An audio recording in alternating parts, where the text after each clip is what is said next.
Un agrado saludarles una vez más, encontrando con grandes personajes de la historia. En este caso, con un gran productor nacional, pero de fama internacional, el señor Humberto Gatica. Un agrado saludarte, Humberto, antes que todo reencontrarnos. Y bienvenido a Chile. Feliz de estar en Chile, mira. Buenos días a todos. Ahora es mañana aquí. Feliz de estar en Chile. Se me presentó otra oportunidad de poder regresar a mi tierra, la cual me deja muy contento. Me iré muy tranquilo y muy feliz. Así que me reencuentro contigo y aquí estoy a tus órdenes, a lo que pueda yo contribuir en tu vida de la literatura, de las historias, de esas cosas que la gente no sabe, pero que tú las has traído a la superficie. Gracias, Humberto. Y si te das cuenta, ha sido una presentación poco tradicional. No he hablado de todos tus laureles, precisamente porque me encantaría iniciar todo esto preguntándote, ¿quién es Humberto Gatica?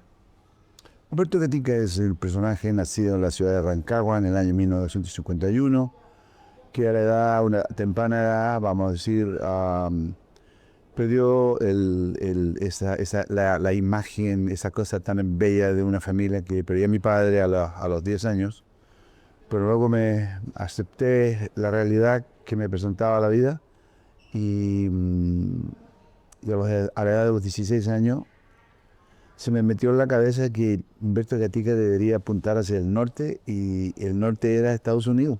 Ahí ya pensabas en el mundo de la música, entendiendo que tu entorno familiar, tú naciste del vientre de tu madre, era todo música. El entorno de la música siempre se originó por el lado del padre, que el abuelo era un músico, la abuela Juana Silva tocaba la arpa, tocaba el piano. Y fíjate que mi idea de irme a los Estados Unidos nunca fue una idea de hacer música. Fue una idea de buscar un mejor futuro para Humberto Gatica, porque ya me daba cuenta de que no tenía las posibilidades de poder decir un doctor, un doctorado, un abogado, un arquitecto, un personaje con una carrera ya más grande, ¿no?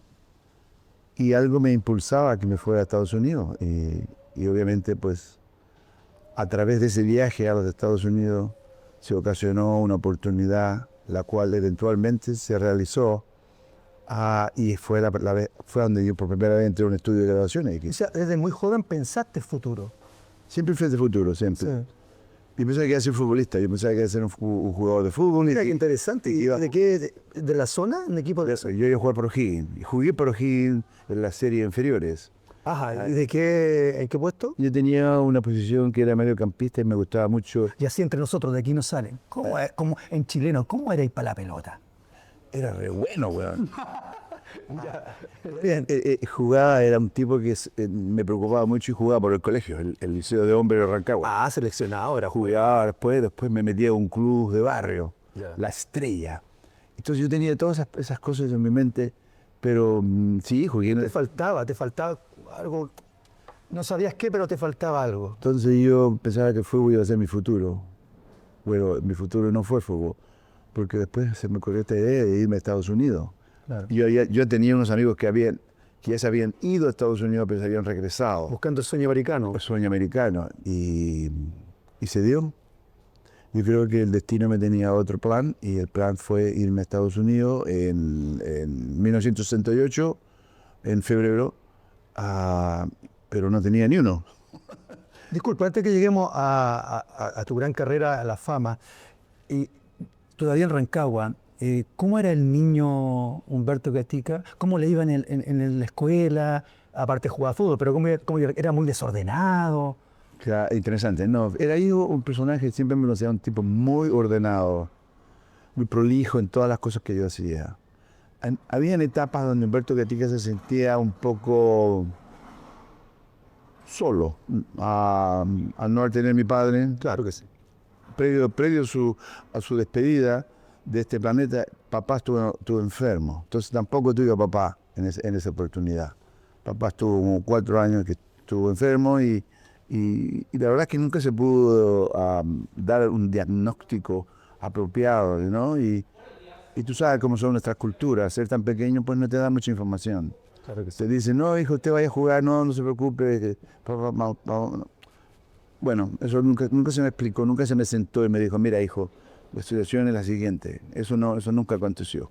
Pero bueno, uno lo acepta, es parte de la vida. Pero eso es lo que recuerda de tu madre, de perdón, tu de tu madre. padre. Y con respecto a qué cariños tiene de tu madre. Ahí vienen las cosas lindas que puedo decir yo de mi madre. Mi madre muy también preocupada, estresada por la situación de papá, tratando de sostener muchas bandejas, casa, padre, que lo veía ella porque papá tenía imposibilitados sus brazos, no los podía. Algo le aconteció de que no le permitía usar sus brazos, estaba paralizado. Claro. Entonces, imagínate una persona así, la impotencia que podría tener, porque todas las cosas que necesitamos usar nuestros brazos no le permitía, entonces tenía que depender de todos, ¿me entiendes? Entonces era fuerte para él y se le veía su amargura y su rabia al mismo tiempo.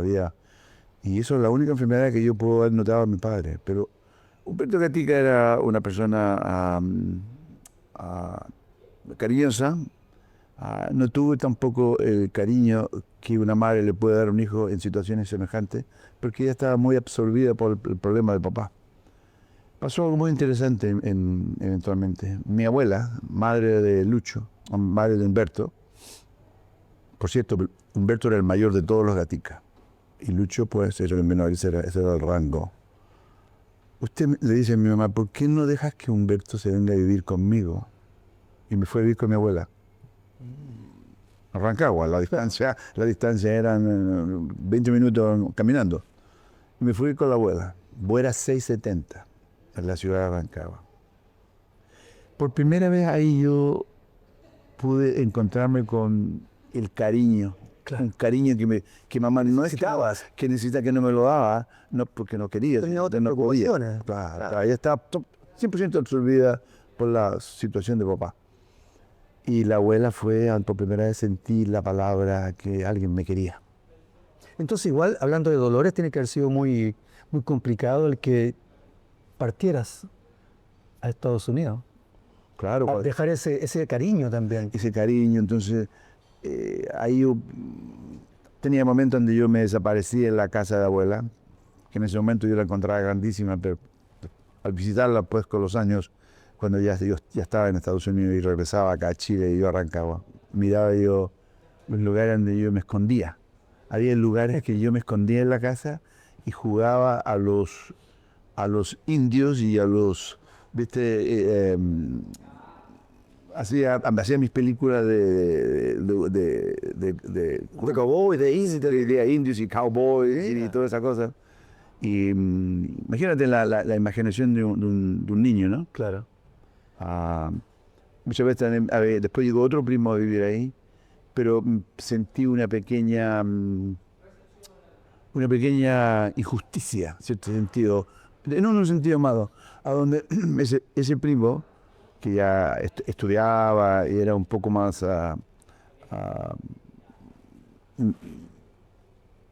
podía decir yo, él era, no es que fuera más inteligente, sino que era más vivo, o más, tenía una personalidad donde se ganó el cariño de la hermana de Lucho, la hermana de mi padre, que era Yolanda, que también vivía con la abuela. Hasta último momento vivía en la casa, señora Yolanda. Yolanda hasta últimamente. Claro. Entonces, había una pequeña preferencia en mi mente. Y ahí en mi mente me sentía solo, me sentía completamente, me iba atrás del patio de la abuela y me ponía a llorar. Lloraba y decía yo, espero algún día poder, ¿entiende?, tener esa confianza y esa seguridad. Y eso fue un momento difícil. Luego, eventualmente, ya las cosas pasan rápido cuando eres muy pequeño, ¿no? Sufre, llora y luego te recuperas. Ahí cuando fue que se me ocurrió, una tarde, saliendo del Liceo de Hombres, en regreso a la casa de la abuela, que le digo a mi primo Manuel, le digo, vámonos a Estados Unidos. Entonces, algo que ya lo había comentado previo, se ríe de mí y me echa la típica talla chilena, ¿no? Me dice, pero si no tenía ni uno, weón, me dice. Buscaba una forma. Y así fue. se buscó una manera y Humberto Gatica pues Llega a Estados le Unidos. dice, confiesa a su madre, mamá, voy a ir a Estados Unidos y mi madre me dice, pero hijo, ¿cómo? Usted solo y usted no se preocupe, vamos a pasar por México, vamos a visitar al tío Lucho, de ahí nos vamos y tenemos amigos en Los Ángeles.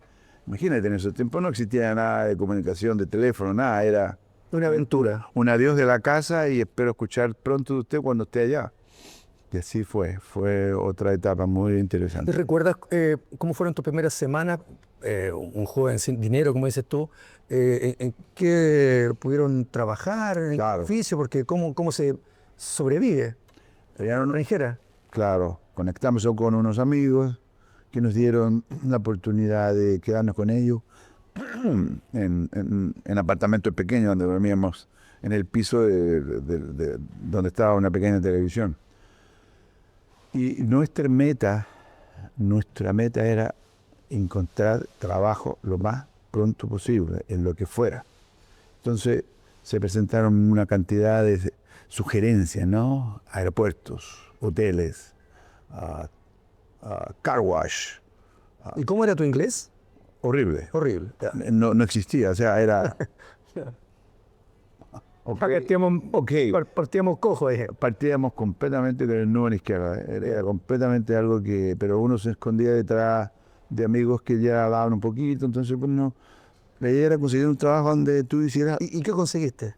Y espera, mira, el primer trabajo que conseguí fue al aeropuerto, Ya. a mover las maletas que bajaban de los aviones, a descargarlas, a llenar el carrito ese que el otro personaje pues, se lo llevaba hacia la puerta de desembarque, ¿no? A la zona esa. Luego después tuve un trabajo donde en un car wash. Ya. Después me enteré de que en ese lugar donde trabajaban, un amigo que había trabajado en el car wash, pues la emigración le había hecho una visita y lo habían pillado. Entonces había que arrancar de ahí. Había que ya el car wash ya no era un lugar seguro. Claro. En cualquier momento, cada vez que había alguien se aproximaba con una corbata, ¿viste? Le caía la ley. Y yo empezaba a buscar una manera como decir, ¿para qué lado tiro? ¿Por qué? Porque si yo entré a Estados Unidos legalmente, me dieron dos meses. Después fui a Pelé, pedí la posibilidad de que se me extendieran y me dieron 3 meses más. Estudiante que está todavía en un proceso de aprendizaje del país, de la cultura americana, se usó esa excusa y ya me dieron 3 meses más. Luego ya ahí se acabó y ya quedé totalmente sin protección legal. Claro. Mucho cuidado, me preocupaba de no ir a lugares. Luego entré a un lugar en Downtown LA, que era un warehouse. Ahí me sentía más seguro y había otros personajes también en semejante situación como la mía. Había un grupo de chicanos que se portaron bien, me acogieron y me decían, ese vato, entonces esos fueron mis amigos, ¿no? Un montón de chicanos que habían ido a Vietnam y contaban historias extraordinarias de Vietnam. Y ahí me sentía más seguro, porque era un edificio, un 9º piso, no había posibilidad, solamente lo único que tienes que tener cuidado cuando salías de ahí. Claro, claro. ¿Y en qué momento logras entrar a la industria musical? ¿En qué momento lo sabemos que entras a un sello discográfico y que tenía que ver también con el cine? Pero ¿cómo llegas ahí? Eso acontece luego de yo ya tener otro trabajo que estaba en la ciudad de Garbina, en un trabajo que se llamaba Bench Master. Era un trabajo donde se fabricaban ciertos maquinaria para crear punch press, que eran máquinas que tenían esta función, ¿no? Y del golpe te hacían una cuchara. Y eran de diferentes toneladas, de 2, de 5, de 7, de 9, hasta 50 toneladas. Las 50 toneladas de un solo golpe te hacía la frontera de un automóvil. Era una máquina muy, muy importante de una compañía alemana. Ahí me hice de muchos amigos. Ahí era un trabajo donde yo salía de mi casa, de mi apartamento, a las 4 de la mañana, 4:30, para llegar allá y poder hacer 2 horas de sobretiempo que se me ofrecían. Para mí 2 horas de sobretiempo significaban otras $15, otros $20. Entonces todo eso tenía un significado que me ayudaba, ¿no? Claro que sí. Ya a esa altura de mi madre ya había salido de Chile con mi hermano menor y entonces ya tenía una familia. ¡Ay, qué bonito! Porque el plan era llegar aquí, establecerme y eventualmente traerme a mi madre, llevarme a mi madre con mi hermano menor. Y esa era mi familia instantánea allá en Los Ángeles. Ese trabajo fue bastante interesante. Entonces fue ahí, en ese tiempo, cuando en un regreso del trabajo a casa, mi madre me informa que el tío Lucho está en Los Ángeles, California, y que no quisiera ver. Gran cantante de la época, Lucho Gatica, rey del bolero. Lucho Gatica, el gran Gatica.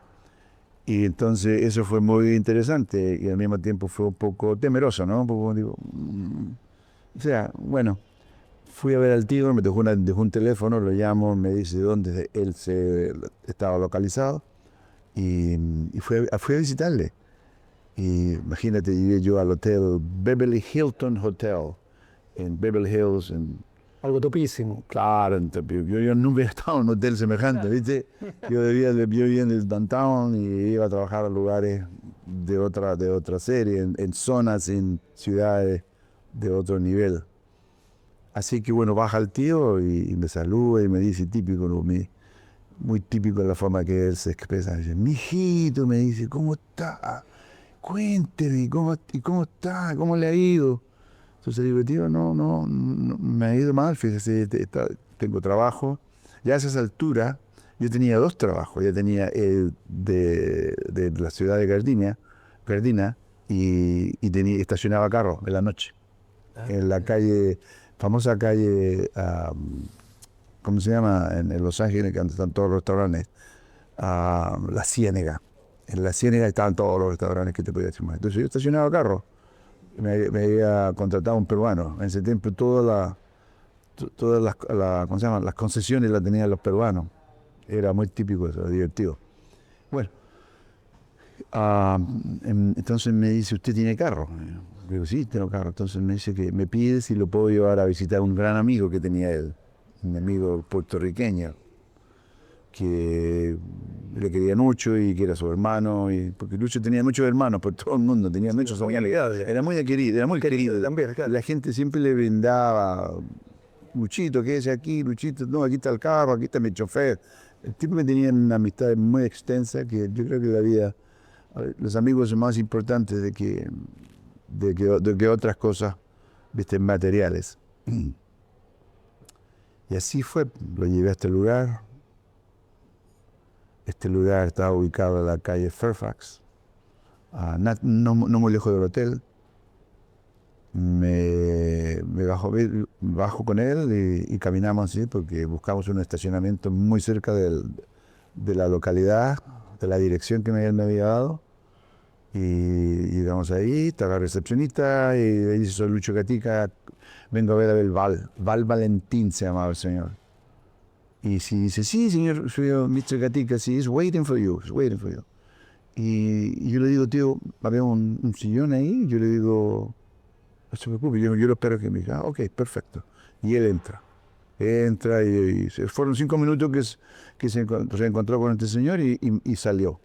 Y me dice, vámonos, me lleva al hotel y ahí me confiesa él que él va a regresar mañana a almorzar con Val. Primero se vino a presentar y a decir, estoy aquí. Llegué, claro. Llegué.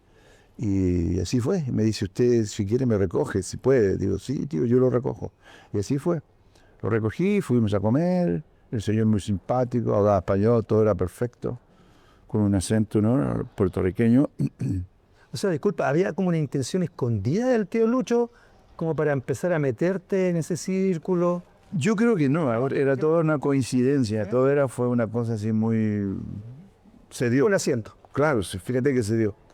Fuimos más que nada yo pienso que el tío necesitaba que alguien lo fuera a recoger, lo trajera y lo devolviera, pero en un buen sentido.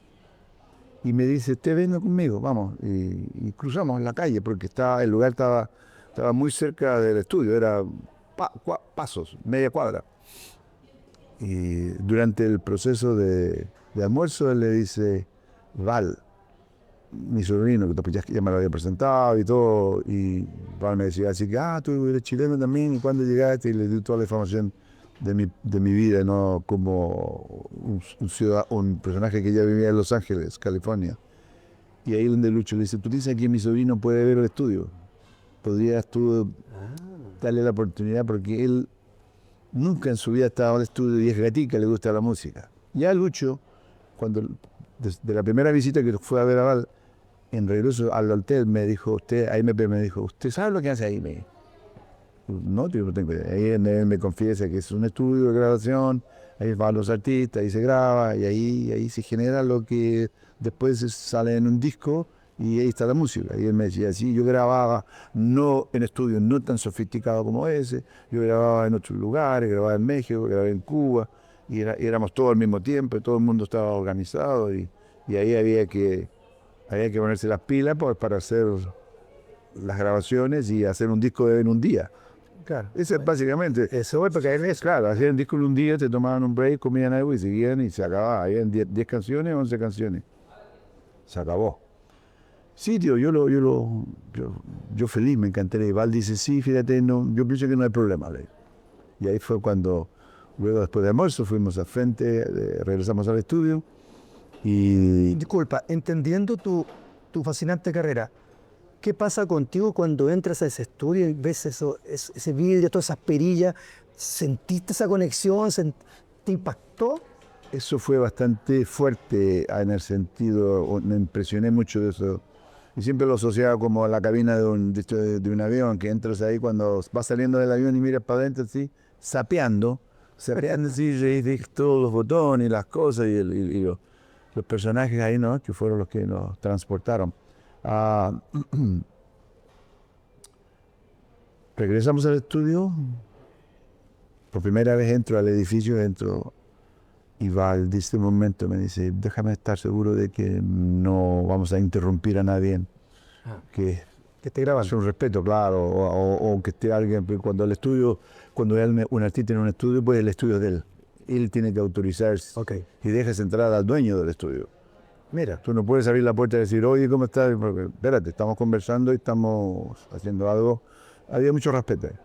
Bueno, se dio fácil. Y ahí fue cuando yo entro al estudio. Primeramente, lo que me di cuenta era que todo era muy... No había mucha resonancia en nada, todo era muy opacado, ¿no?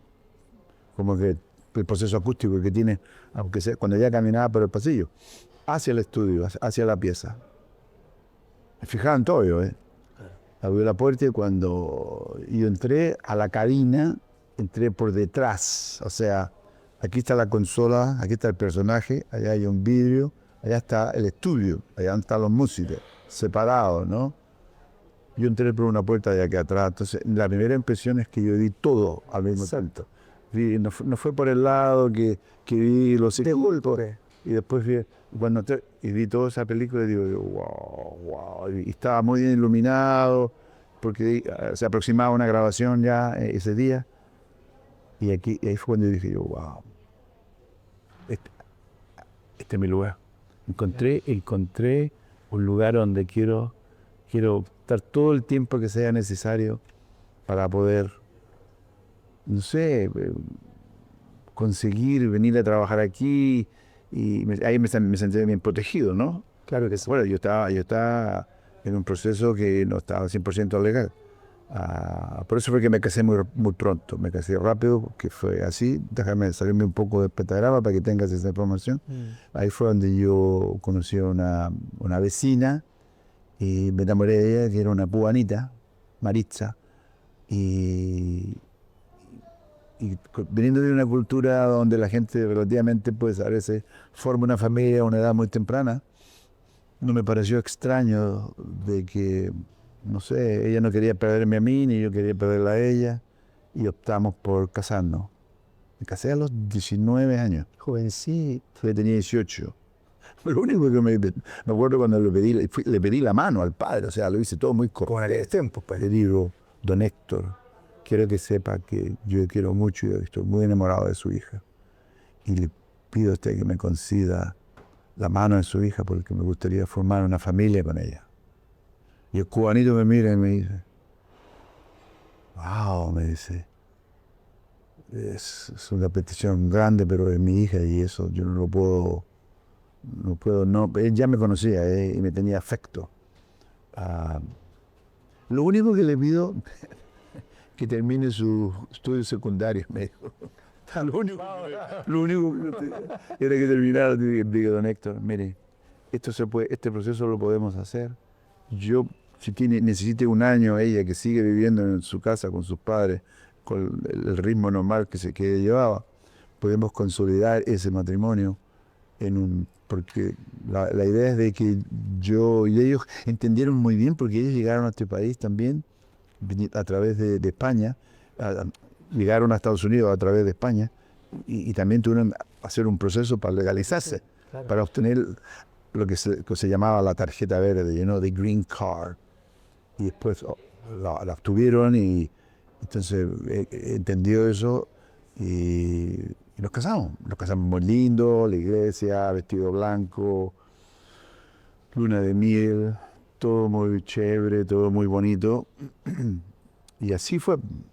Entonces fue Lucho Gatica el que me puso la semilla para yo darme cuenta de que eso es lo que yo quería hacer. Y empieza a trabajar ahí. Y claro, disculpa, entonces, y en algún momento empiezas a trabajar en ese mismo estudio de grabación. ¿Cómo Pasó un ocurre? tiempo, pasó un tiempo porque la otra petición que se hizo fue que Lucho le dice a Val, el mero mero, como dicen los mexicanos, que era el jefe del equipo de ingenieros que había ahí, si podría existir una oportunidad para presenciar una grabación. ¿Viste? Soñado. Y ahora ya, viste, yo vi el estudio vacío. Y ya estabas impactado, imagínate ahora. Claro, todo lo que estaba ahí adentro, eso me fascinó. Todo, hasta la silla, en la forma que estaban puestas para que se venía una grabación esa noche. Y me dice, seguro, dame tu nombre, querido, me dijo, siempre me decía querido, me decía. Y yo te aviso cuando es el momento correcto. Y así fue. Nos despedimos, Lucho lo llevo al hotel, cuídese mijito, típico tío Lucho, cuídese mijito, que ojalá le salga bien, y si Val lo llama, no deje de ir, me decía, porque es algo que usted debería, yo pensé, sería buena idea que usted fuera. Gran consejo. La aconsejamos, se va el tío, todos nos despedimos, adiós, yo continúo con mi vida cotidiana, trabajando aquí, estacionando carro allá en la noche, jugando fútbol. También ahí. Apenas llegué a Estados Unidos, por ahí, viste, uno se conecta, Los latinos. se conectan y existe un equipo chileno, Yeah. ¿verdad? Y me llevaron y mis cualidades como futbolista estaban bastante exactas. Venía yo, el muchacho joven de casi 17 a 18 años, una cosa así. 19 años, porque ya desde que llegué a Los Ángeles y cuando me reencontré con el tío Lucho habían pasado como un año y medio. ¿Y con el 10 en la camiseta? No, y el 6 me gustaba. El 6, El 6. O el 8. El 8. El 8. Repartidor. Claro, Jorge Toro. Jorge Toro, no era. Sampdoria, Italia. Claro, Sampdoria, la verdad. Jorge Toro, el 8. Entonces, claro, los entrenadores se dieron cuenta que había había calidad y había, viste, venía recién yo de un equipo que me preguntaban, ¿y por qué jugabas tú en Chile? Yo jugaba por el colegio, jugaba para los Higgins. Dime tú, yo sí, las series inferiores, juveniles. Llegué hasta la juvenil, jugué un par de partidos y ya después me tuve que venir. Y había otra formación. Claro, había disciplina, había respeto, había entrenadores y a veces el entrenador era un José Pérez, un argentino, ¿no? Que a los muchachos, previo a concluirse el entrenamiento de los mayores, los dejaba jugar como 10 minutos con los grandes, Qué bien. para que hubiera un pequeño roce. Y hay una historia, eran como 10 minutos que nos dejaban, no más. Nosotros estábamos por otro lado, corriendo, entrenando, haciendo pichangas ahí al otro lado de la cancha, en el estadio Breden, el estadio del Teniente. De siempre, claro. De siempre. Que hoy día, por cierto, estaba viendo jugar a los Higgins. Un partido que jugó hace poco contra el Everton y ganaron. Entonces era interesante para mí ver el estadio retocado. Todo ha cambiado, pero el espacio era el mismo, ¿no? Y me acuerdo que había Disculpa, ¿qué te ocurre al ver esas imágenes con respecto a la nostalgia? Decía, pues yo jugué en ese lugar, no en ese mismo estadio renovado, pero ahí jugué y me acordaba de toda la historia, cómo yo llegaba al estadio, no tenía movilización, yo me iba caminando de la población, yo vivía en una población que habían hecho los americanos, ¿viste? La población Sewell, le decían Sewell. Sewell. Y eran todas las casas iguales, ¿viste? Era la calle Perú, la calle esta, eran puros nombres de países. Y me acuerdo que había un gran defensa central que se llamaba Federico Bairo, un jugador. Y me acuerdo que no sé por qué esas cosas desde la vida, esa picardía que tiene un muchacho, había una pelota que yo sabía que él estaba atrás, él no venía a golpearme ni nada, él solamente me presionaba, pero yo tenía mi recuerdo, mi rollo y mi calidad para poder darme cuenta de lo que... Entonces dejo que el balón caiga y lo detengo muy bien y me giro y se la pongo por entre medio de las piernas y lo dejo así. Y sigo por el otro lado. Y el señor, digo yo, mira cómo es la vida. Después ese señor fue a la casa de mi abuela. Y él me sigue y me hace por detrás una tijera así. Y me manda, me hace volar. Y el señor entrenador le dice, Federico, yo pienso que tienes que irte al camarín a darte una ducha allá, porque tú no le puedes hacer eso a un muchacho. O sea, se sintió ofendido, se disculpó, como que le piqué el ego, como que a un defensa, un muchacho pendejo, chico como Dios, le mete la pelota por entre medio. No lo puedo entender ahora que estoy maduro. Pero bueno, después eventualmente me salgo un poco de la historia. Ese señor tenía unos bebés, unos niños pequeños. Y mi abuela tenía el arte de ¿cómo se llama? De hacer una oración por un niño cuando los niños tenían problemas de llorar mucho. Empacho. Sí, ella ¿cómo que la palabra que usaba ella? Bueno, igual. Los santiguaba, gracias. Igual. Entonces la abuela los sentaba aquí y les rezaba estas cosas.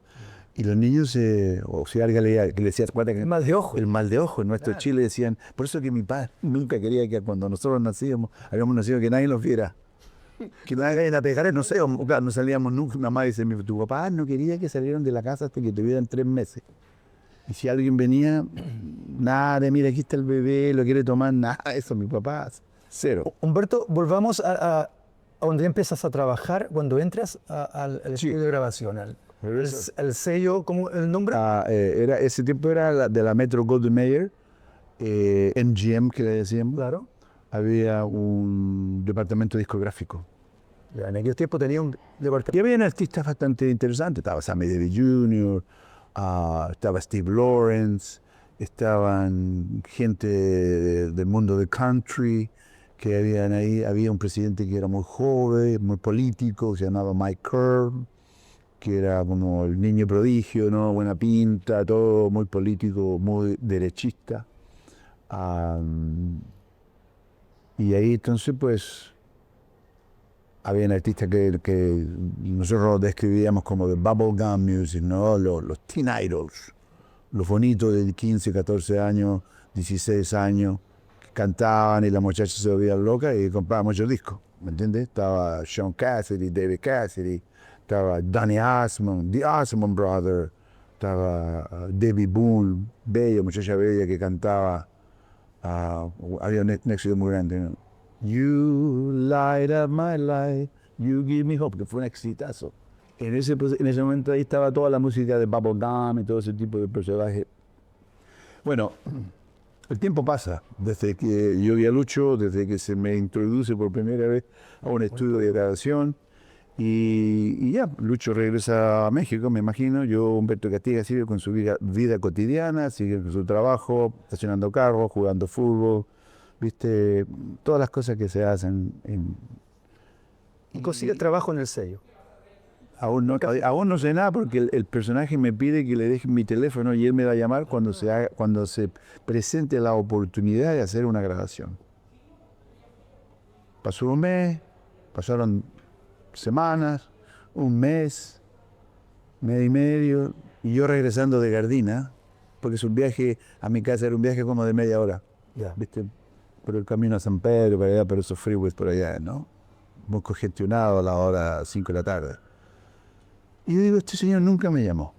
Ya no. Yo creo que hizo la finta de buena gente, pero bueno, no sé, digo.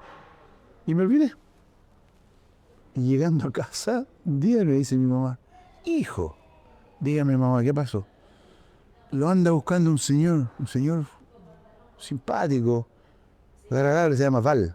Ah, Val, sí, ese es el señor del estudio que cuando vino Lucho, fue el que me dejó, me presentó Lucho y me da el teléfono. Y yo medio nervioso, ¿no? Bueno, Marco. Y era la recepcionista, y con mi inglés todo ratón le digo, Gurini, digo, Mr. Valentine. Y dice, ¿a quién llama? Es, no digo Mr., Gatica, Humberto Gatica.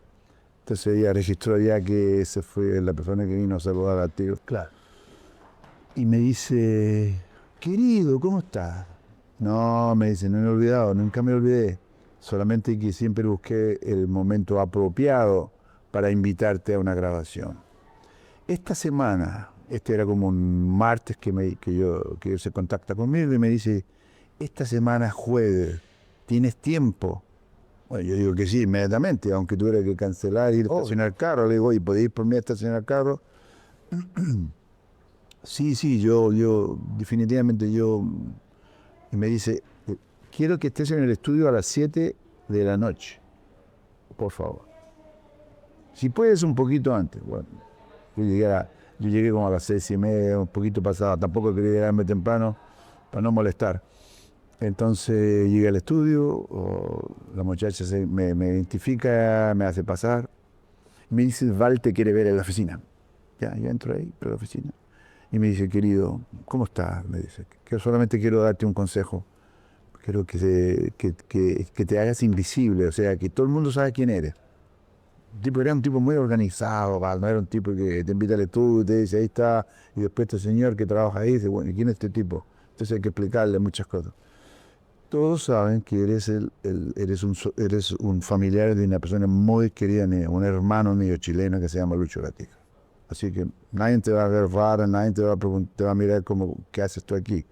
Pero sí solamente te pido que te hagas invisible para los extraños que son los artistas o los músicos o productores, gente que no saben quién eres, ¿verdad? Y así fue, ¿no? Entonces yo entré por la misma puerta a la cabina, Toda la imagen. a donde había toda la imagen, y aquí cuando se abría la puerta y la dejabas abierta, aquí quedaba un espacio. Y yo me puse en ese espacio, o sea, nadie me veía. ¿Por qué? Porque esa puerta nunca estaba verdaderamente cerrada. Porque no molestaba a nadie, estaba por allá. Entonces, ¿entendés? Así la gente del estudio podía respirar, ¿no? Y yo sentía luego, me puse ahí, me clavé ahí, y yo sentía como a los 5 o 10 minutos, ya eran las 7 y tanto, y creo que la grabación era a las 7:30. Empezaron a entrar los músicos, y yo veía a los músicos conversando, riendo, al tipo, ¿viste? Sacando los violines, afinando. Empieza a ver otra película, la película Sí. The Real Thing, el lugar. Soñado. Claro. Bueno, y vuelves nuevamente al estudio de grabación, entran los músicos y ¿qué ocurre? Claro, esa fue la noche en la cual este señor me había sugerido si yo podía atender a una grabación. Entonces llego ese día a las 7, a punto, y me hago invisible como me pregunta y como me lo sugiere. Y empiezo a ver ya a los músicos llegar y se ve esa energía de muchos participantes, ¿no? Luego siento, yo en mi rincón, a donde me hice invisible, yo siento un ruido de gente que viene, como yo estaba atrás de la cabina, en la puerta de atrás, La puerta de acceso. el acceso, y se sentía todo lo que venía hacia la cabina, ¿no? Claro. El pasillo ese. Ahí yo siento unos ruidos y era gente y vi a tres personajes entrar y eran como, se veían como, no se veían como músicos, no eran músicos. Y veo que preparan una mesa y ponen 2 botellas de vino y ponen un jarrón así con un mango de oro, así, un cenicero grande de cristal, 2 paquetes de cigarrillos Marlboro y un encendedor. Hasta me acuerdo el nombre, hasta me acuerdo el nombre del vino, era Dubonnet. A eso quiero llegar, ¿qué recuerdos tú y qué inteligencia de mantener la imaginación ahí? Eran 2 botellas de Dubonnet. Y los tipos dicen, hey, hello, eran dos personajes que aparentemente trabajaban para el artista. O sea, vinieron a preparar que cuando el artista llegara. ¿Sabías quién era? No, tenía idea de quién era. Claro. Y los tipos lo prepararon, conversaron entre ellos y se movilizaron en una esquina donde, esperando que llegara su jefe. Y luego, ratito a ratito, a los 5 minutos, llegaron, siento el mismo ruido. Y de repente veo que entra un personaje que no era muy alto, que la consola para que él se veía casi por aquí nomás. Estaba bajito él, porque la consola estaba siempre un poquito sobre arriba y al otro lado había un sillón, ¿verdad? Por el sillón, para que no molestara. Y era el personaje cuyo nombre es Sammy Davis Jr. Sammy Davis. Y para mí me impresionó eso cuando lo veo así, digo yo, porque ese era el señor que tenía un ojito de vidrio, que tenía su carita media así, y hablaba así raro, y me acuerdo que él entró y a todo el mundo los miró, incluido hasta me saluda a mí, porque como veo todos los personajes, Claro. Alguien cerró la puerta y yo quedé expuesto. Y él hace, hello everybody, le hace así con su mano, ¿no? ¿Sí? Y yo digo, wow, ese señor, este cantante, era un cantante que mi abuela le quería mucho. Imagínate. La madre de Lucho. Y él me decía, mira, hijo, a mí me gusta ese cieguito. No, abuelita no es ciego, él tiene un ojo, el del ojito vidrio, me decía mi abuela. Y le gustaba su voz. Digo yo, si mi abuela estuviera aquí, si supiera que yo en un día iba a conocer, no conocerlo personalmente, pero lo iba a tener. Entonces, llegó, y después empezaron a llegar los otros personajes, el productor, llegaron el presidente de la compañía, Mike Curb, llegó Dan Costa, el arreglista, que ustedes lo conocen porque vino al festival. Los músicos ya estaban sentados, había un conductor, porque Dan Costa era el productor, pero él siempre traía un conductor. Y el tipo trae un gorrito aquí, se lo saca y se va a una cabina de separación. Había un micrófono con los audífonos, había un music stand para que pusiera la letra o la música, la partitura. Y empiezan a ensayar, empiezan a hablar, y de repente empieza la grabación. Empieza la grabación y yo ahí, imagínate, ¿cómo era? Era un espárrago seco así, no me movía, mirando todo lo que pasaba, escuchando un lenguaje que yo no entendía, ¿viste? Hablando, porque mi inglés era muy limitado, extremadamente limitado. Y aparte que en el estudio hay lenguajes musicales que no tenía idea yo, no sé, Claro que no sé lo que decía. Claro que sí. No, bar 27, let's take it from bar 27, violins, first note, o sea, y yo tratando de registrar qué pasa aquí. Pero bueno, eventualmente el oído te va enseñando que lo que están ensayando es una sección en la cual el conductor no está completamente de acuerdo con cómo se está interpretando, ¿viste? O hace cambio, no le gusta el acorde, entonces cambia a otra nota y este señor la tiene que cambiar. Y empieza la grabación y el ingeniero, en ese tiempo no había asistentes, no habían muchos asistentes en los estudios. El ingeniero básicamente lo hacía todo. Alineaba la máquina, preparaba la pieza, luego se restringía a balancear lo que estaba monitoreando en el estudio.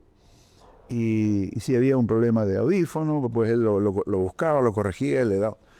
Y este tipo me mira así, el ingeniero, en un momento de la grabación, y me dice, hey, ¿le puedes dar otro audífono a Sammy? Ya lo caché lo que me estaba diciendo, que parece que, porque Sammy como que decía que un lado no le funcionaba. Y otro tipo estaba haciendo algo que lo tenía absorbido ahí su atención. Entonces, y el tipo me pasa un audífono y me lo da. Y yo cacho que lo que me quiere decir, anda y cambia, claro. el cambio. Imagínate yo por primera vez, esa era mi primera experiencia a donde se me había dado una orden dentro del estudio de grabación.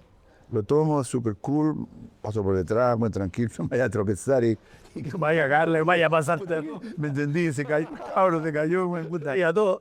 Entonces, abro la puerta, que es una puerta muy semi pesada, gruesa, de que isolation, ¿no? Claro. Y entro ahí y me voy directamente a la caja donde está enchufado el audífono. Y yo tenía miedo que cagarla de que si saco esta, ¿a dónde? Ya estaba memorizado. Claro, perfectamente. Entonces me hinco, la saco y pongo el nuevo. Entonces, justo cuando me voy a levantar, yo miro hacia arriba, ¿ves? Y Sammy Davis estaba así. Thank you, baby. Perfecto. O sea, ese contacto de un artista que nosotros con mi abuela lo idolatrábamos, que tenía una historia porque estaba casado con una blanca y que tenía un ojo de vidrio. Amigo Francina. Era del Pack Rack. Claro. Y todo ese tipo. El mar. Y me mira así para mí y dice, thank you, baby. Soñado. Y le paso el audífono y me quedo ahí como diciendo, póntelo a ver si funciona esta weá. Y se lo pone y me hace. Y me llevo el otro. Ese fue mi primer assignment. Oye, pero que fue de golpe, una tremenda escuela. O sea, en un minuto Así. fue eso. Entonces ya después yo me retrocedí a mi espacio, me hice invisible, la grabación se dio. Y esa noche él grabó una canción muy particular, que fue un éxito icónico de él. Por eso había tanta gente, por eso vino el presidente de la compañía. Es la canción que se llama Mr. Bojango, que cuando tú tocas Mr. Bojango, él cuando cantaba se ponía el gorro y bailaba, ¿viste? Mr. Bojango. Y una canción que fue icónica, fue una bomba. Estuve presente en esa grabación. Luego, ya cuando vi que todo se estaba acabando, digo yo no voy a esperar a la última hora que todo el mundo... Porque ya después la gente venía a la cabina a escuchar. Entonces dije yo, esto ya se acabó, y veí que los músicos tomaban los instrumentos, cerraban el violín, se lo ponían aquí y ya. Entonces yo busqué una manera y me salí por detrás y traté de encontrar a la Val. Y le dije, Val, muchas gracias, ahora ya todo el mundo... El tipo se dio cuenta que este tipo está bien ubicado. Respetuoso, criterioso. Ubicado, se retira antes de que tenga que... No me voy a despedir de ellos porque no son mis amigos. Entonces me desaparecí y me dice, yo te voy a avisar porque tú eres bienvenido cuando quieras, o cuando sea el tiempo pasar, para ver cómo ser un runner o un intern. Y así empecé, fíjate, intern. Iba, veía mi interés, me hice amigo de un tipo que ahí se masterizaba también en ese estudio, tenían de todo, había un Scully que, viste, necesitaba las masterizaciones. Y él hablaba español y decía, amigo, you wanna learn? Sí, yo todo lo que alguien me enseña, sí, feliz. Entonces yo me quedaba en la pieza con él y me hablaba en español, y me contaba cosas, me hacía preguntas, y así pasó el tiempo. Después empecé yo, viste, a enrollar cables, a ordenar los estudios, a hacer ya, hasta que un día, no era pago, era todo, era ad honorem. Exactamente, yo terminaba 7 horas y me iba a trabajar. Ya después el estudio, el trabajo de Gardina lo tuve que casi eliminar y me quedaba solamente, como estaba muy cerca de la Ciénega, ahí en la Pfeffer, yo me iba a estacionar carro. Claro. Pero el dinero no era más, y tuve que dejar ese el otro, ¿no? Porque lo contrario no podía ir a las grabaciones. Hasta que un día me llama Val y me dice, pasaron 3 meses. Mira. Me dice, querido, me hace, abre la puerta otra vez. Él abría la puerta así un poquito y me decía, Humberto, querido. Me hacía así con el dedo. Chucho, dije yo, ¿qué habrá hecho yo? ¿Qué cagama que pegaba? Así que ya no más, no, como que hay gente que le incomoda, no, pero era todo en buena onda. Me dice, mira, querido, me dice, se arregló la corbata así. Tú sabes que a Lucho lo quiero, hermano. Lucho es mi hermano, Lucho Gatica es mi hermano, querido. Pero esto que te voy a decir no tiene nada que ver con Lucho. Me dice, nada que ver. Esto tiene que ver solamente contigo. Yo pienso que tú tienes lo que se necesita para poder trabajar en un estudio, porque la ley de los estudios, la ley es de que los personajes comienzan desde abajo. Okay. Grandes presidentes de izquierda trabajaban en el mailroom.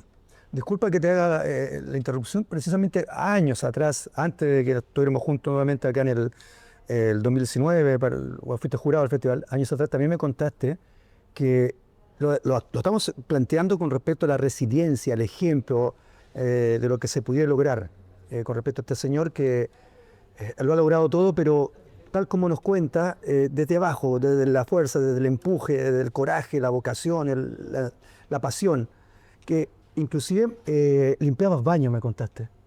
Claro, es una cosa que existen escuelas de acústica, de tecnología, donde te enseñan lo que es la compresión, lo que es la expansión, lo que hacen esto, ¿me entiendes? Montones de cosas, pero al final del día llega un estudio que tú eres el jefe, empezar allá abajo. Nadie te va a decir, oye, ¿y tú te grabaste en qué escuela? No, yo fui a Miami, a la escuela de sonido que se llama bla, bla, bla.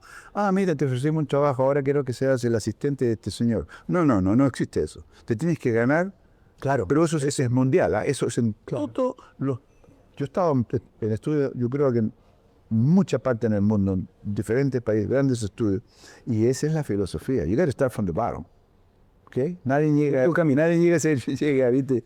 Aunque tengas toda la noción que tengas, tienes que pasar por ese proceso. Luego hay otros que se levantan más rápido porque saben mucho y habrán aprendido, pero tienen que pasar por ahí. Entonces Humberto Gatica en ese tiempo, cuando este señor me llama y me dice, esto no tiene nada que ver con Lucho Gatica, solamente tiene que ver contigo, porque nos hemos dado cuenta de que tú demuestras que tienes lo que se necesita, eres atento, eres cuidadoso, te sabes comportar, veo que aprendiste por ejemplo, a doblar un cable.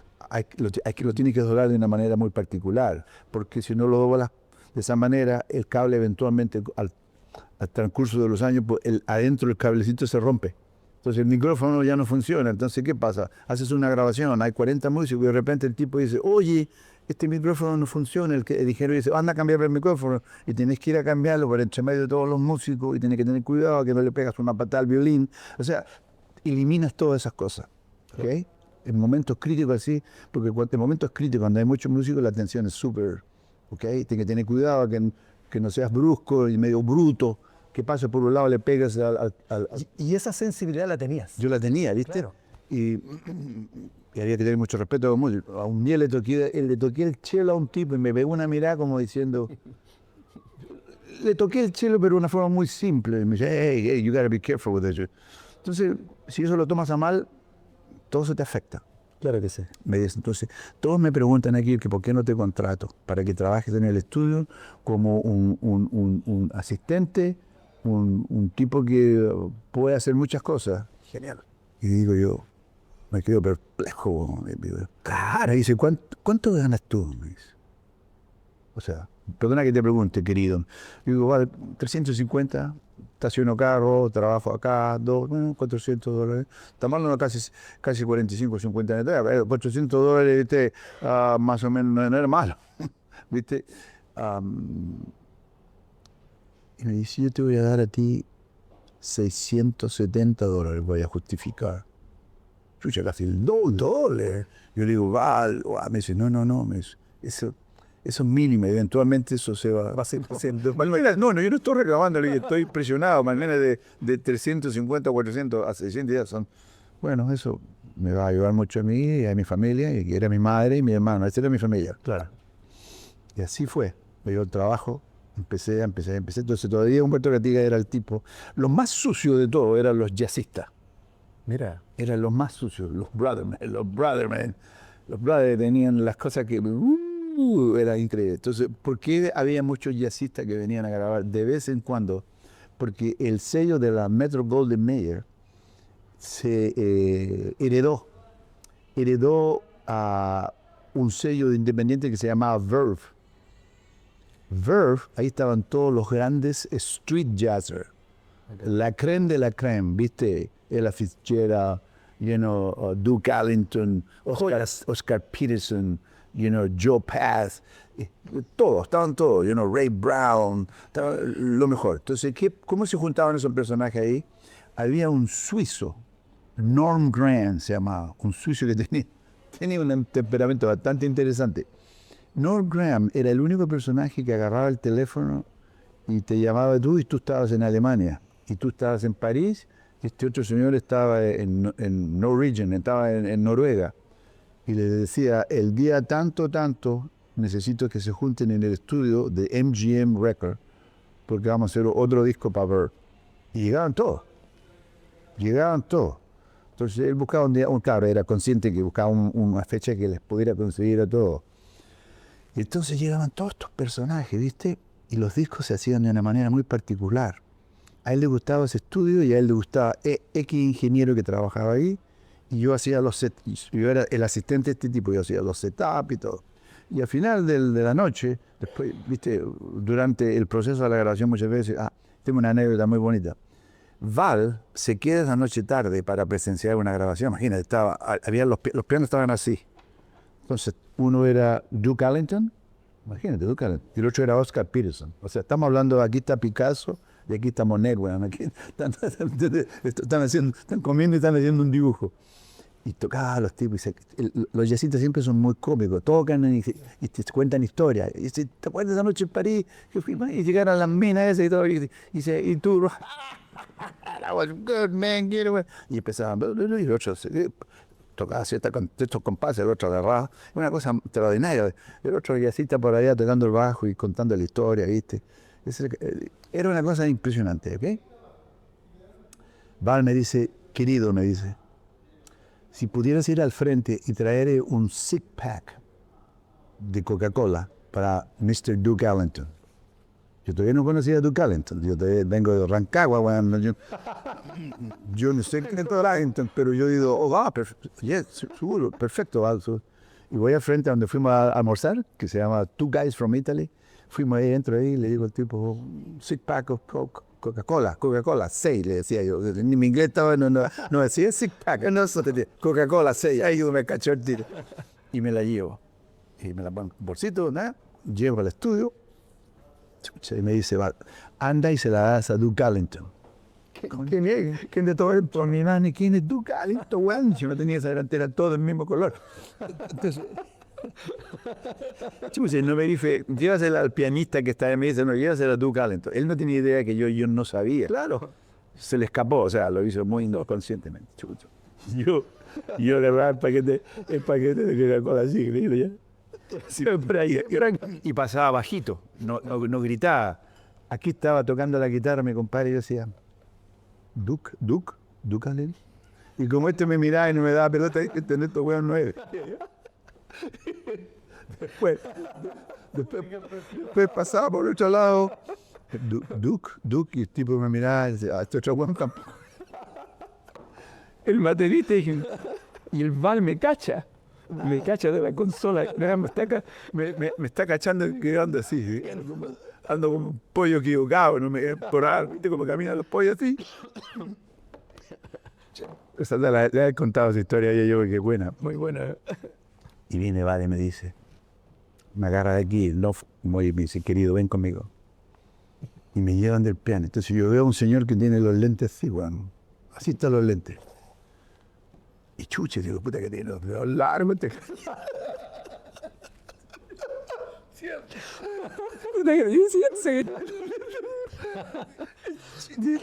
Este tipo que demasiado tocaba una corda. Y me dice, este es Mr. Duke Ellington. Y Duke estaba tocando el piano y me hace así, Duke.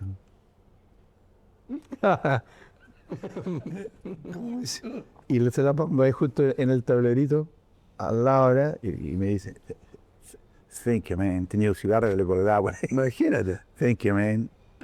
Hay una postal. Ahí, puta, eso era, si alguien me sacaba una foto con una postal, la cara de susto que tenía yo. Entonces, y me dice, sí, este es Mr. Duke Ellington, y este señor de acá His name is Oscar Peterson. Y él le explica, dice, él es nuevo aquí. Se nota. Es de Sudamérica. Pero el tiro se portaron bien ahí diciendo, hey man, cool, brother, no worry. Y ya, esa fue la experiencia mía. Entonces ya. Pero los personajes, después con el tiempo yo me pude dar cuenta quién eran esos personajes que estaban allá adentro. Po, bueno.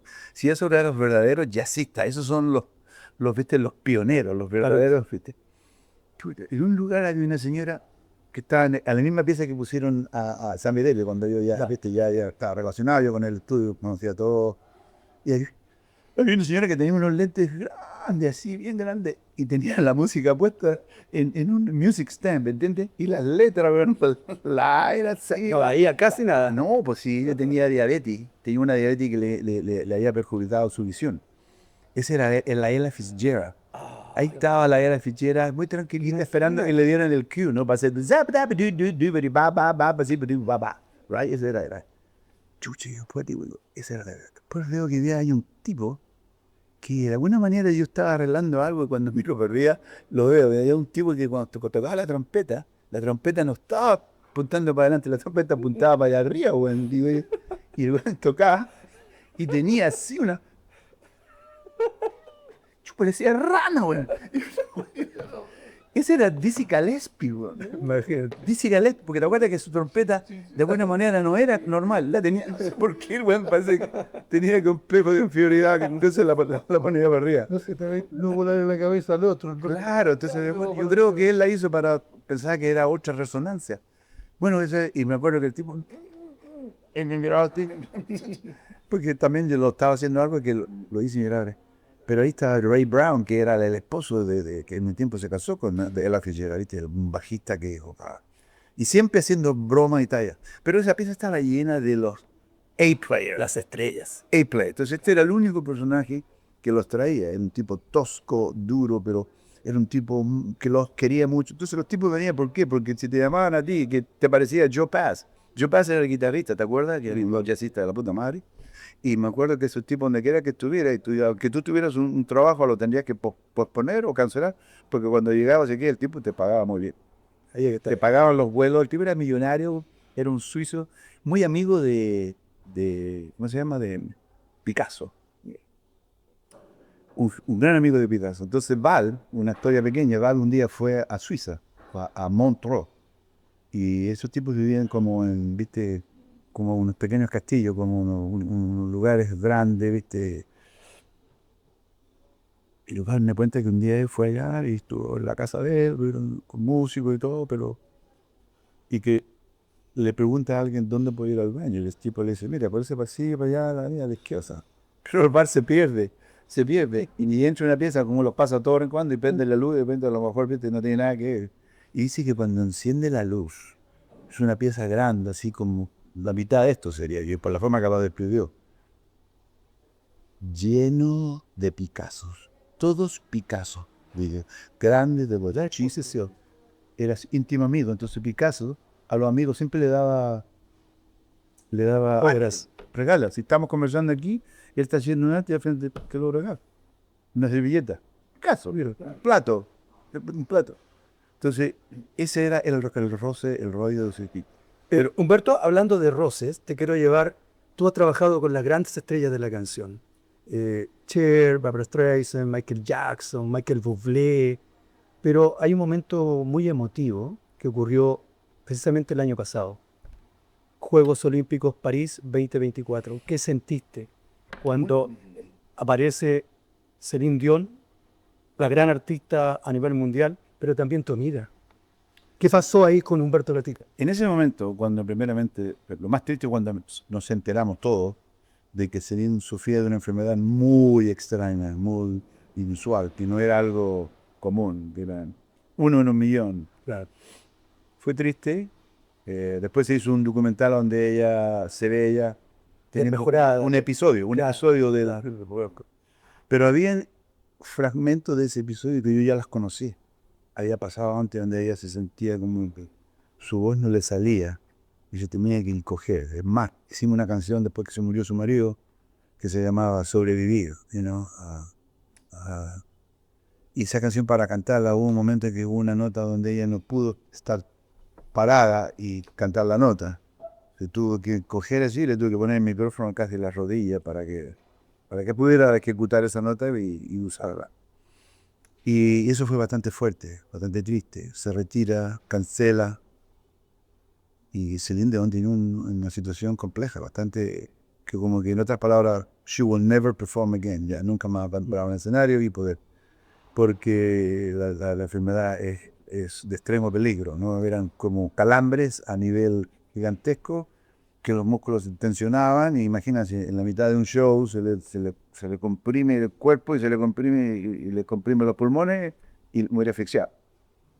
Entonces eso fue bastante, entonces pasó el tiempo, y entonces se presenta esta Olimpiada. Y claro, subirse arriba de la Torre Eiffel, allá arriba, a donde hay ruido de ciudad, que no lo puedes controlar, hay viento, o que tampoco lo puedes controlar, y ella tiene que cantar. Y creo que hizo un trabajo impresionante. Y eso fue, para todo el mundo, fue algo muy grosso. Me puse muy contento, me puse muy feliz de que ella hubiese podido hacer esa presentación. Ahora, volviendo al tiempo presente, ella está mucho mejor, que me toma clases de baile, está haciendo cosas, se ve muy bien físicamente, se ve contenta, hay un espíritu positivo.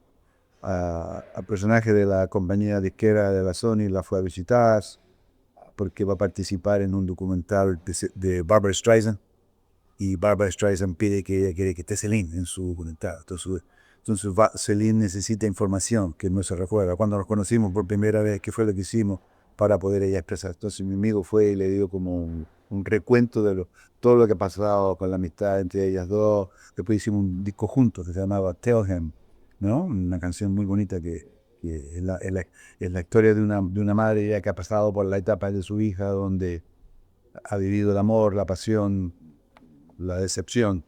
Entonces es básicamente la historia de la canción. Ahora ella lo único que quiere es regresar, y termino, quiere regresar al escenario, porque no está interesada en hacer un disco.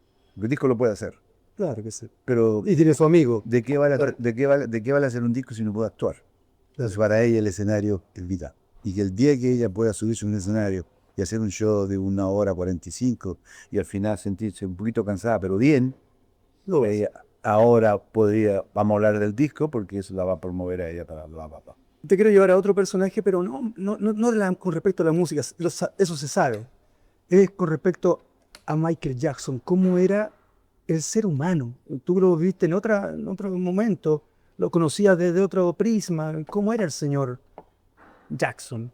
Michael, mi perspectiva y mi opinión, era un personaje muy reservado, de expresiones limitadas, expresiones ya sean ¿cómo se llama? Humor, era expresado solamente a personajes que él se sentía muy cómodo, ¿viste? Claro. Quincy, Quincy Jones. a Breeze, yo estando en la pieza, o muchas veces los dos estábamos solos, y me contaba cosas de que él tenía desilusiones de la forma que lo trataban los paparazzi, la forma que lo perseguían, la forma en que se referían a él y todo ese tipo de cosas. Misterioso, había un misterio. Descubriste al ser humano. Ahí había, claro, ahí había un misterio que todos tenemos una parte donde es muy nuestra, ¿no? Mucha curiosidad.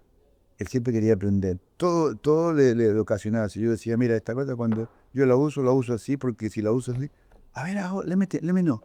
Todo le interesaba.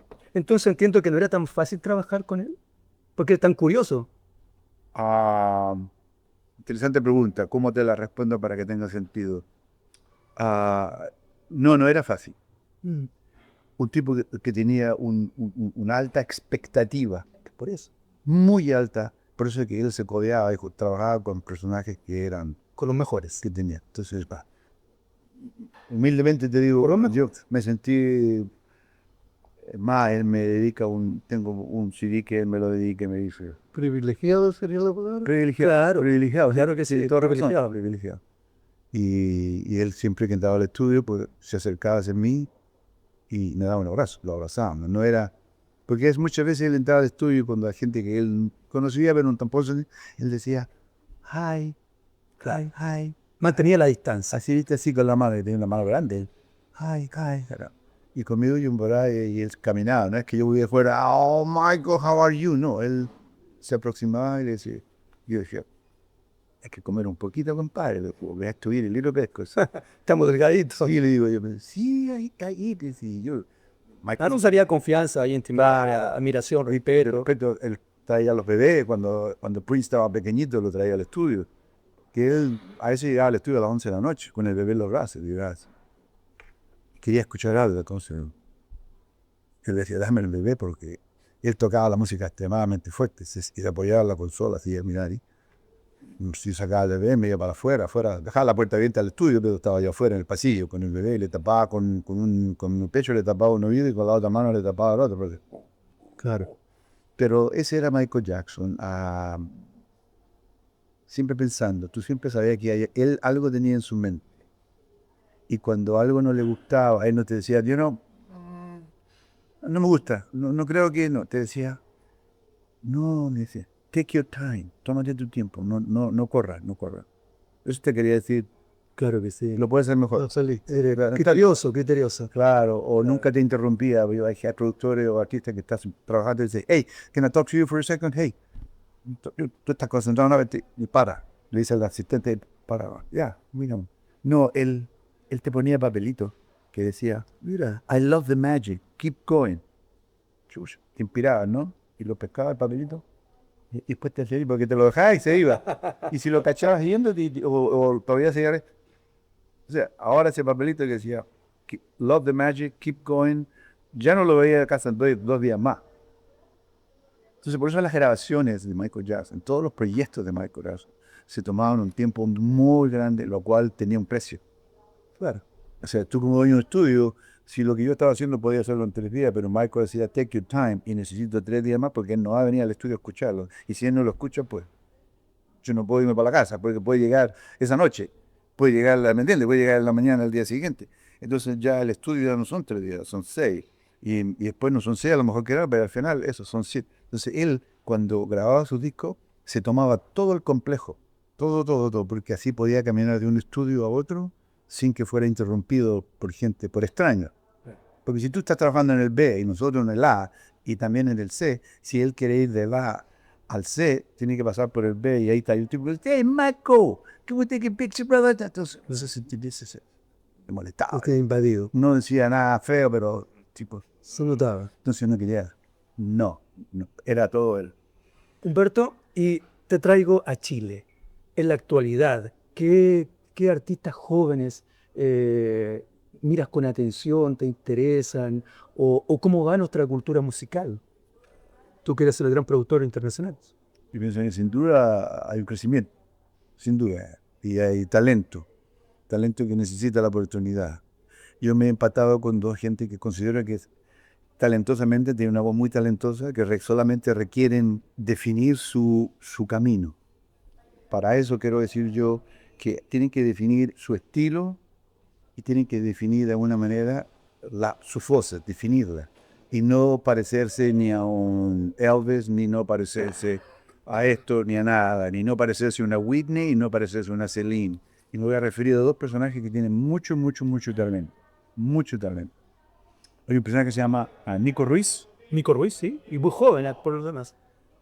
Nico Ruiz, yo tuve la oportunidad de conocerle y hacer unas pequeñas demos, pero después eventualmente por razones de esa. No se pudo continuar y él siguió su camino a través de una organización. Después había otro personaje que era una dama, una mujer muy bonita, atractiva, que se llamaba Emilia Dides, Okay. Miss Chile. Una gran voz y en Los Ángeles alguien descubrió su canto y me lo mencionó y esa persona hizo un contacto y le sugirieron si ella quería trabajar conmigo, si me interesaría hacer algo. Y ella dijo sí, le encantaría y fue a Los Ángeles y ella iba en ruta a México al certamen de Miss Universo y para poder hacer eso lo que ella tenía en las plataformas. Ella había hecho un proyecto para Warner Brothers y otras cosas que ella ha hecho ella, que hacía donde ella interpretaba canciones como, viste, Whitney Houston y canciones de Celine. Eso para buscar material no eran ejemplos apropiados porque la verdad es que nadie quiere, hoy en día la industria no quiere otra Celine Dion. Ya hay un. Tampoco quieren otra Whitney. Son esas personas que nacen cada 100 años, y hay que hacerlo, dejarlo Entonces, si ahí en la historia. usa para demostrar tu estilo y tus cualidades, lo entiendo. Pero para mí, dije yo, si vamos a trabajar, tenemos que hacer algo. Por ahora, el tiempo es limitado. Tenemos que hacer algo que me permita, que ha pasado por mis manos, y aunque no se use nunca esas canciones, pero es una buena carta de presentación. Yo voy a donde ti y te digo, necesito canciones para este artista. ¿Qué es lo primero que me vas a decir? Déjame escucharla. Pero si te voy a tocar que está cantando My Heart Will Go On, o sea, vas a captar que tiene cualidades musicales, pero ya te sacó, ya no la ves más clara. Pero si te llevo yo algo que hice yo, que está producido, que es un demo, a donde se le ha dirigido, y hay un performance que yo me siento cómodo para decir, escucha esta voz. Olvídate la canción, por ahora, por ejemplo, hicimos un tema de la canción que se llama, espérate, ¿cómo se llama la canción? Never Enough, de una canción de una película muy particular. Y hicimos un performance extraordinario. O sea, ese para mí era el lado inglés, que ella podía cantar su inglés, era perfecto. Claro. Perfecto, no tenía ningún problema y tengo entendido que hasta podía cantar en francés. Y obviamente su lengua madre, pues español. Entonces yo seleccioné 2 canciones en español para hacer un demo. Una fue de Juan Gabriel. Va para México, le preguntan, ¿tú cantas? Sí, quisieras cantar una canción y le cantas esa canción a un nivel top. Los mexicanos dicen, wow, Entras no vas a cantarle Chile, no sé, me lo oirás. con la preparación que tiene México. Claro, entonces Tantos millones. eso todo usando algo psicológico, era usando el tiempo limitado para llegar y poder ser expuesta. Luego hay que definir cuál sería el concepto apropiado para ella. Y yo tenía una idea que no coincidió con ella. Ella tenía otra idea que no coincidió conmigo. El reggaetón es algo interesante que no me interesa. Precisamente te quería llevar, ya que estamos hablando de los nuevos tiempos, de la juventud, ¿cuál es tu opinión con respecto a un productor afamado, con grandes leyendas de la música, cuando aparece la inteligencia artificial? ¿Cómo se topa ahí?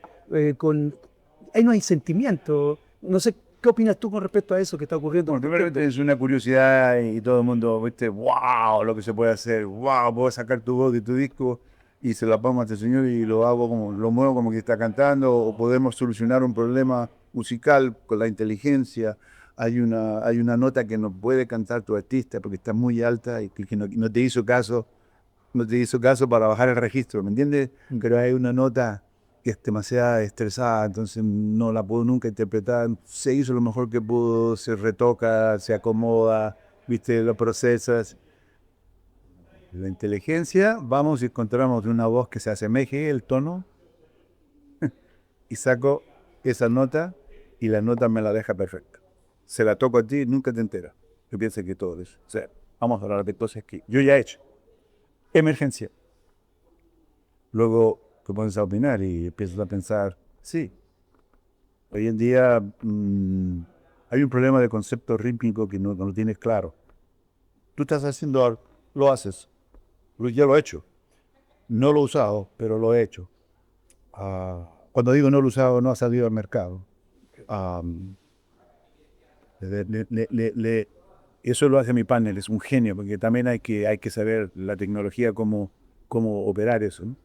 Teníamos un problema de rítmico, le mostramos lo que estábamos haciendo nosotros y le dimos una orden. Haz esto en un formato más bla, bla, bla. Hermano, cuando salió eso, te sale una mezcla estéreo ya programada, ¿viste? Con todos los instrumentos balanceados. Inteligencia, Era raro, yo digo, yo no quiero que sea agresivo, entonces me lo minimizó la agresión. Impresionante.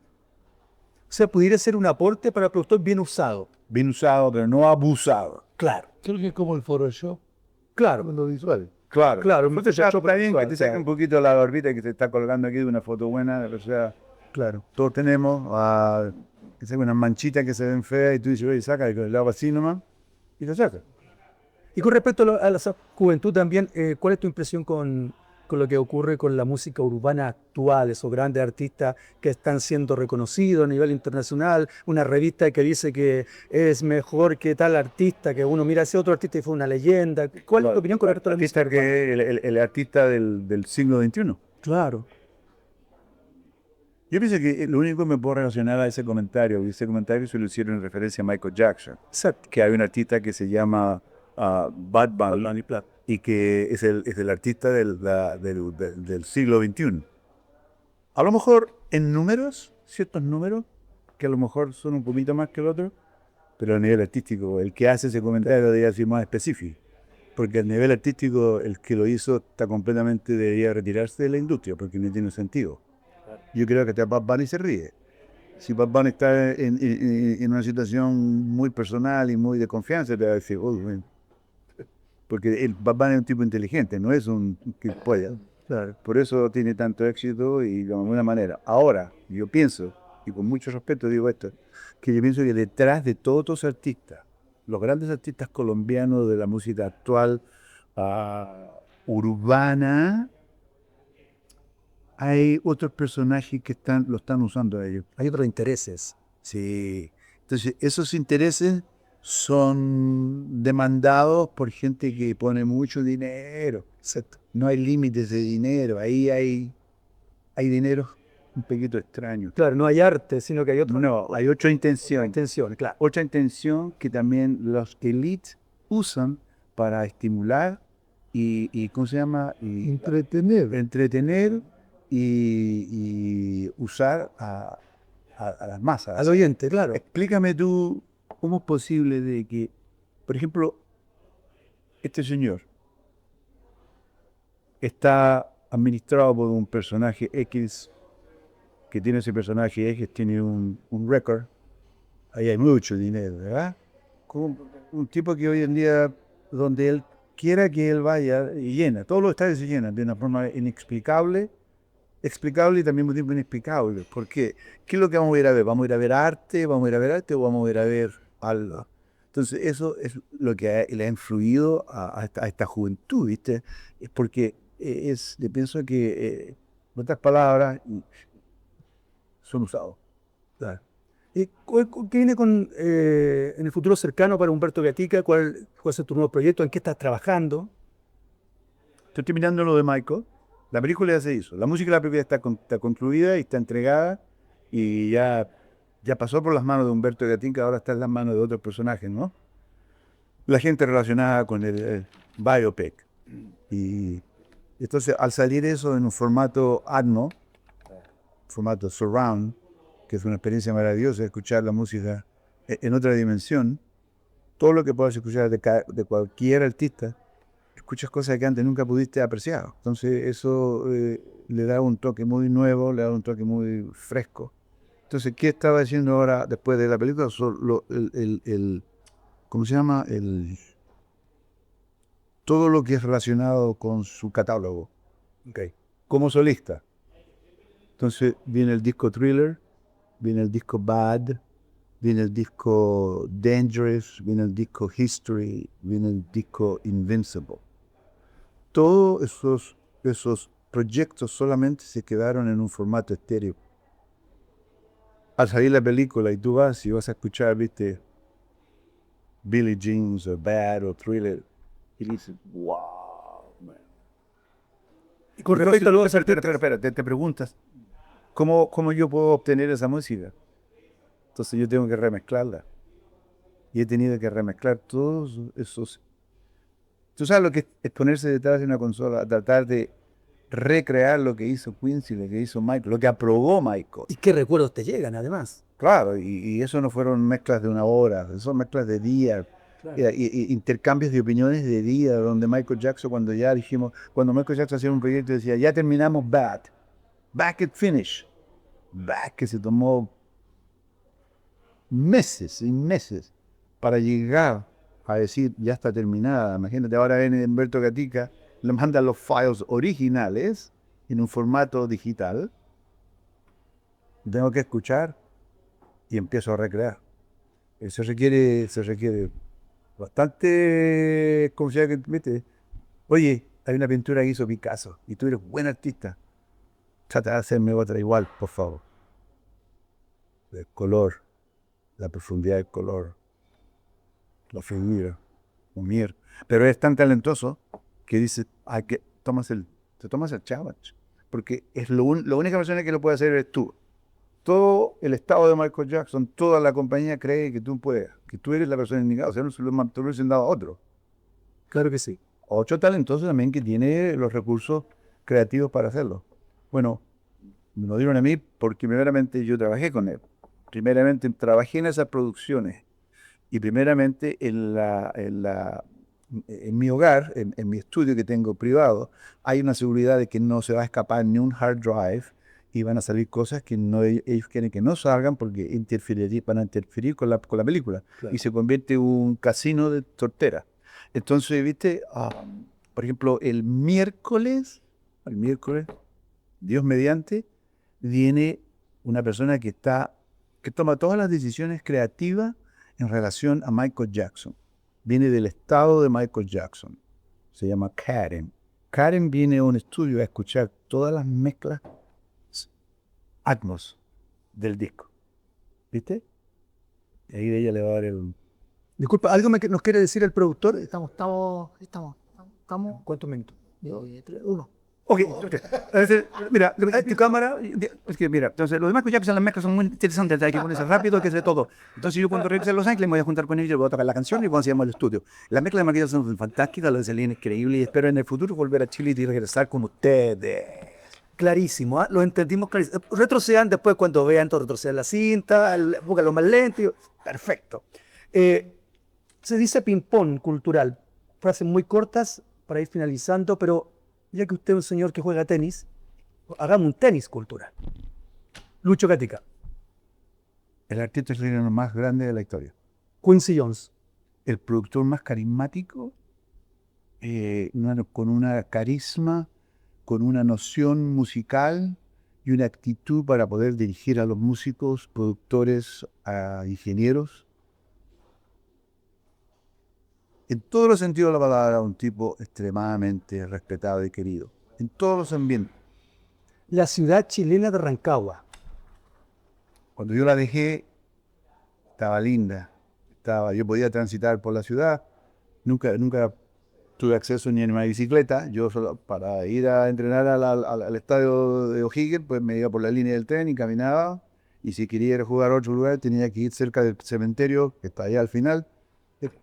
Yo volví a Rancagua hace como 6 años para el entierro de una familiar, que era Yolanda. La tía. Viví una Rancagua muy diferente. Media tristona, media sucia, media preocupante. ¿Un mote con huesillo o una copa de vino tinto? Chura. Los dos. Todas las anteriores. Luis Miguel. Gran artista. Bárbara Streisand. Gran artista. Inteligentísima. Una mujer muy inteligente. Gran intérprete, extremadamente profesional, al punto de que si no le sigues el hilo, te deja atrás, y cuando se da cuenta que está atrás, ya no te necesita. Los premios, pero para Humberto Gatica, los premios. Ese momento es un reconocimiento de una labor profesional. Como lo dije anterior, el premio más importante para mí es el premio... Hay 2 premios. El premio más importante es que no se convirtió en una estatuilla. Solamente tengo una placa muy bella que se me dio. Fue el proyecto We Are the World, por su significado humanitario. Y el otro, que tengo una estatuilla, y te voy a decir por qué no, porque en ese tiempo no se le daba el Grammy. Hoy en día, la canción del año, que fue We Are the World, la canción del año se le daba al compositor, al productor, al ingeniero y otro personaje más que podía ser parte de ese proceso, del staff. Pero por eso ese año no se le daba a esos tipos. O sea, en otras palabras, ese es un equivalente a 8 Grammy, Claro que sí, claro que sí. que están en un formato diferente. Entonces, a ver, esa estrategia que se me dio a mí, que fue reconocida por la academia. Eso. Los otros Grammys son, Como decimos, la guinda del pastel. claro, Y hablando de pastel, ¿pastel de choclo o una cazuela? a ver, ¿Todas las anteriores de nuevo? los dos, mi mamá lo hacía súper. Pero la cazuela es algo muy extraordinario. Y después un pedacito de pastel de choclo, ¿por qué no, verdad? Miriam Hernández. Uno de los intérpretes de la canción pop romántica, la más grande que yo pienso tuvo todo el talento para salir de Chile y conquistar otras grandes arenas, como es México. México no es fácil. México es una plaza que si la conquista, pues ya. Y también, por una que no desvíe de tu pregunta, le agrega a la ley lo hizo. Por supuesto. Y entonces Miriam, yo la consideraba, siempre le decía, tú eres la Celine Dion para mí latina, no hay otra. Y ha hecho grandes artistas, grandes intérpretes, pero Miriam Hernández es la número uno. El reloj, me refiero al el tiempo. Se mueve rápido. Nos queda poco. Hablando de eso, precisamente, tú ya estás en otra categoría de leyenda, estás apareciendo en documentales, viene ahora una película con tu trabajo profesional sobre Michael Jackson. eh, acto- no sé si tienes un techo, pero ¿qué es que viene? ¿A dónde quieren llegar? Lo que me gustaría hacer, primeramente, me gustaría hacer un libro para dejar patentado para que mis nietos de mis nietos, para que exista una historia del abuelo Claro, que hizo. A mí me hubiese gustado saber exactamente cómo era mi abuelo. Un legado, como dicen un mexicano. Un legado, legado, ¿verdad? claro. Exactamente, que hubiese sido algo de la historia de los gaticas. Y por qué no un documental donde ellos visualmente puedan disfrutar y ver el proceso y lo que atribuyó su abuelo. Y al mismo tiempo, ¿por qué no compartir todo lo que Gatica ha hecho y para que otros también puedan inspirarse y poder hacer eso? Una escuela. Una escuela. Eso exactamente, hacerlo bien y de una forma muy humilde, pero muy profesional. ¿Le temes a la muerte? Todos le tememos a la muerte, pero Libro finalizando esta cultural y valiosísima e histórica entrevista con tu persona. Gracias a Trébol Ediciones, te queremos hacer entrega de este libro, que obviamente tiene que ver con la música, que es Vicente Bianchi, un gran maestro, claro, y algo desconocido, las canciones que escribieron juntos con Pablo Neruda. Pablo Neruda, Fíjate, una gran eminencia en las historias, en los poemas. Gracias. Gracias a la vida que me ha dado tanto. la cámara para despedirte de tus admiradores. Bueno, ¿qué puedo decir? Ha sido un placer poder compartir historias, anécdotas, profesión con ustedes. Espero poder regresar pronto. Pienso que Chile es un país muy maravilloso. El chileno es complicado. Chile es maravilloso, como lo decía Lucho Gatica. Me decía, mi hijito, me decía, Chile es un país extraordinario, pero el chileno, puta que son complicados esos weones, men.